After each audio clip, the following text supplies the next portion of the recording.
Hello, my name is Lewis Menham, and Out of Water is my final year project. Out of Water is a cozy, explorative platformer aiming to change the controversy around underwater levels in 3D platformers. Out of Water takes inspiration from the classics of the genre, such as Super Mario 64, Spyro, and Banjo and Kazooie. Make squirt roll, jump and glide as you explore the tropical coves, collecting shells and shinies as you go. Meet friends who need your help while watching out for those pesky seagulls. Throughout this showcase video, I will explain and demonstrate each of the pillars of the game that I've developed from the ground up using the Unity game engine. But first, here is some uninterrupted gameplay.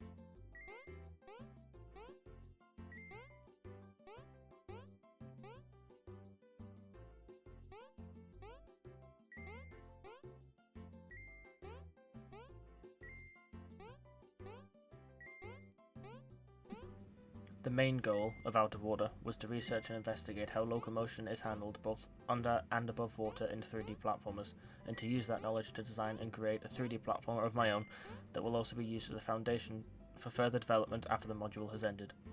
I also had two other minor goals for the development of the project. That Out of Water was fully playable on controller and mouse and keyboard, and around midway through the project for Out of Water to be fully playable on Steam Deck at a consistent 60 FPS. My research dictated that the most important port of call when creating a 3D platform was the movement, and that is something that has changed every week in order to fine-tune the movement that you can see in front of you. Squirt used to be able to do a more conventional double jump, a dive, a long jump that you may see in other 3D platformers. However, I simplified this down into the following: a run, a roll, attack, a slam, and a glide. Not to mention the most obvious, swimming. In the following weeks, I refactored the movement into a more complex hierarchical state machine, where each state only holds the relevant information for the particular state it's in. This kept the code base clean and organised while allowing me room to add more and more states as development continued. Each state can have substates running alongside it. The grounded state, for example, has substates of run, roll, attack, and idle. An interesting design challenge I came across rather early in development was creating movement that looked correct and felt correct for such a uniquely shaped character. In most 3D platformers, you're a humanoid shaped character, meaning that when you double jump or roll, it doesn't really look too much out of place. Whereas I've still not been able to find a point of reference for a character that's very flat and wide, which the turtle obviously is. This meant that issues that other developers hadn't faced, I of course ran into. The major point being surface alignment. Most games don't need to worry about this, as having a small amount of the character's feet clip into the ground isn't noticeable at all. But for Squirt the Turtle, he's so flat, so even on the slightest incline his body would clip through the mesh and it would stick out like a sore thumb.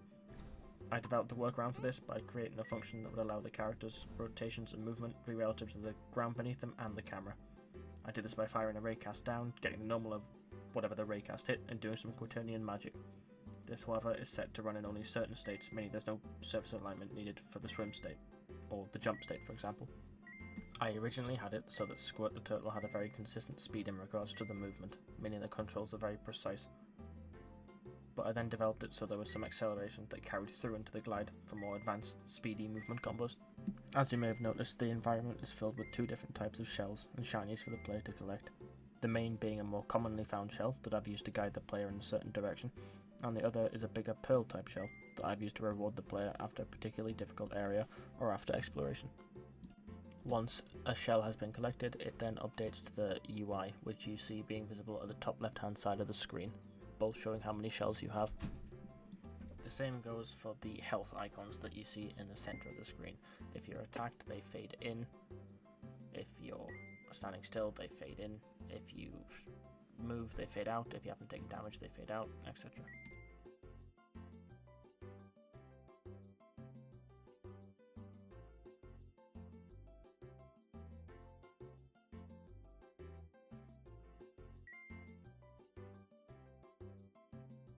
You may have noticed as well that as the turtle has been moving around the level, he's been interacting with different creatures as he goes along.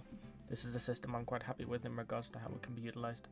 All interactable game objects are placed on their own layer, called interactables, and once you come across an interactable object, one of a few different icons can pop up above the character hinting that an interaction can be made. These icons include the speech icon, the idea icon, the question mark icon, and the danger icon. I have these all stored in an array, which depending on the type of interactable it is, dictates which icon to display above the character. Once the interaction has been triggered, it then checks if there's any criteria to that interaction. Does the door need a key, or have you unlocked this area yet? It then carries out the interact logic, this being the speech bubbles appearing above the character.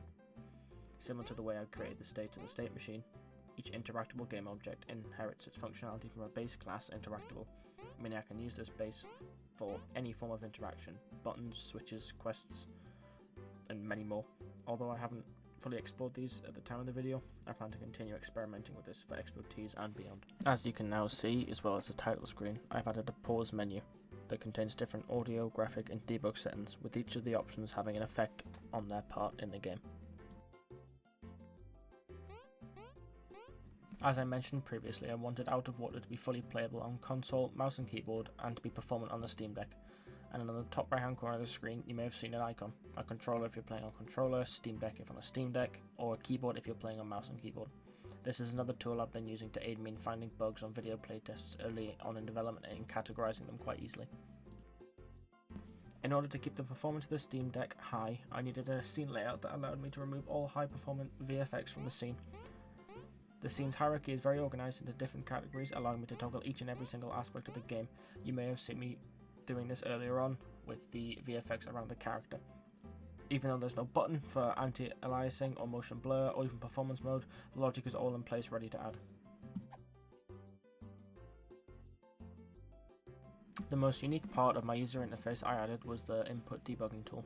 After sending my prototype out to people throughout development, they came back with very little evidence of bugs bar a video with a brief explanation.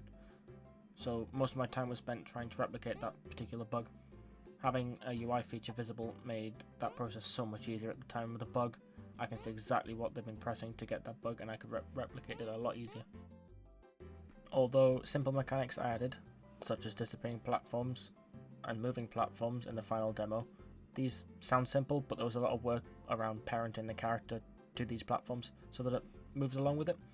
Unity's set parent functions also changed the scale of the model to inherit the parent scale, so making sure the scale of the platforms were all one-to-one was my way around this particular issue.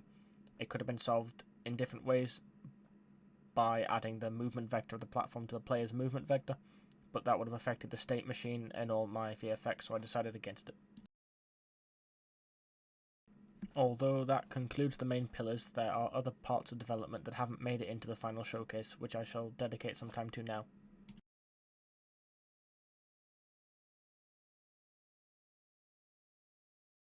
A big part of a 3D platformer is its camera and how smooth it is.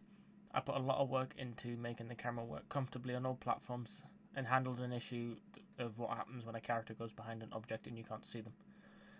Games handle this in different ways, by zooming the camera towards the character or lifting the height of the camera so you can see the character, and I experimented with each but decided to try a shader effect to replicate something I found in the Super Mario franchise with my own little spin on it.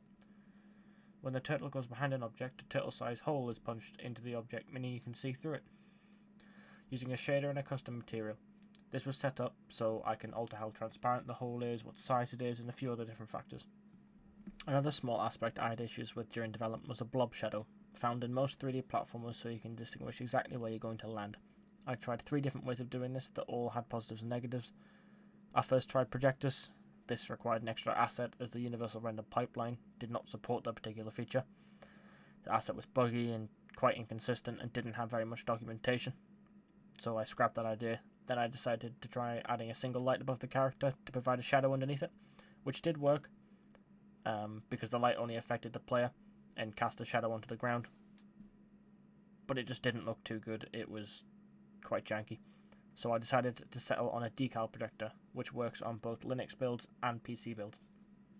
At the end of development, I decided to try and test the performance on the Steam Deck one more time, so here is some footage of my friend playing Out of Water on the Steam Deck.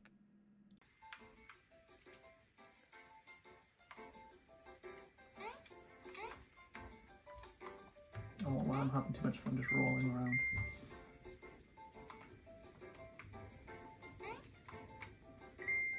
Even though Out of Water has been my most ambitious project to date, I have enjoyed every single piece of it from the ground up, and I thoroughly intend to take this as far as I can once the module has finished and hopefully release it on Steam or other online stores.